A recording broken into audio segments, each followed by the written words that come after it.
Hinanya harus ditujukan kepada mencemarkan atau menghina martabat atau nama baik seseorang.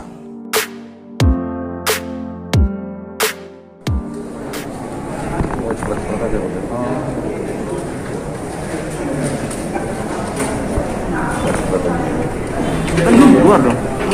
Ada semua nih.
Dibatasi ya, boleh tetap berada dalam ruangan, tapi dibatasi jumlahnya ya.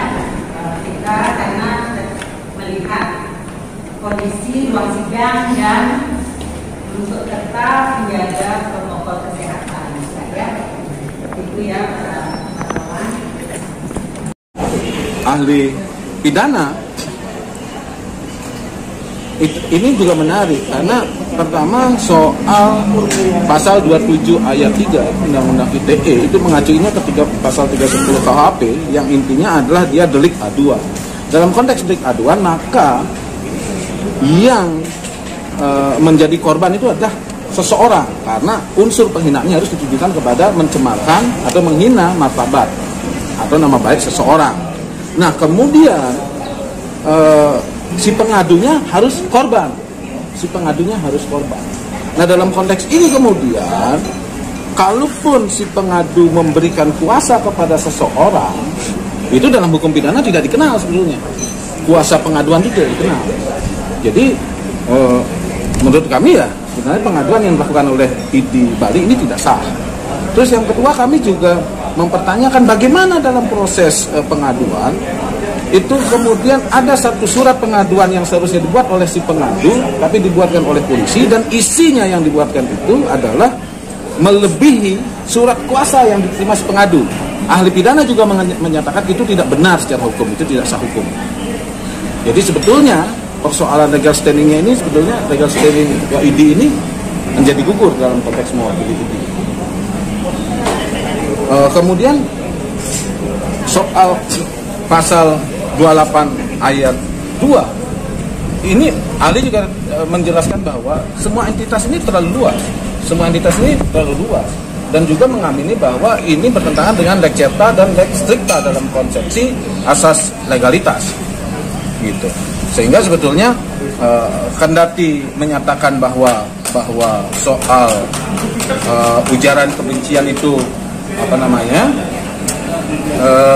merujuk kepada putusan MK, tetapi kemudian ahli juga menyatakan bahwa saya ulang lagi bahwa ahli juga menyatakan bahwa rumusan semua entitas di luar suku, agama, dan ras itu bisa itu terlalu luas dan dapat jatuhnya ke analogi.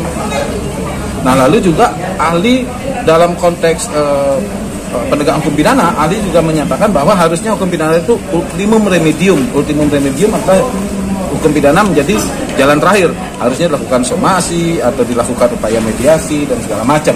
Kalau itu tidak berhasil, baru dilakukan tindakan pidana. Begitu kurang lebih tadi rangkumannya begitu. Masih ke dalam bahasa tadi yang ditekankan tadi selalu dalam emotikon babi itu sebenarnya. Kalau emotikon babi ya sempat bukan tadi itu kan dia menyatakan bahwa soal emotikon babi itu kan dianggap sebagai ungkapan yang kasar. Tetapi kan lagi-lagi emotikon itu kan tidak bisa dilepaskan dari kalimat sebelumnya. Nah, kalimat sebelum emotikon babi kan sudah diamini, sudah disetujui oleh ahli bahwa kalimat itu adalah kalimat positif, bukan penghinaan, yang intinya Jering akan mempertanyakan terus ID sampai mendapatkan penjelasan mengenai hal ini, baru ada emotikon babi. Jadi menurut saya itu masih netral. Walaupun ahli bilang itu kasar, tetapi kalimat di depannya itu dia bilang positif, bukan penghinaan.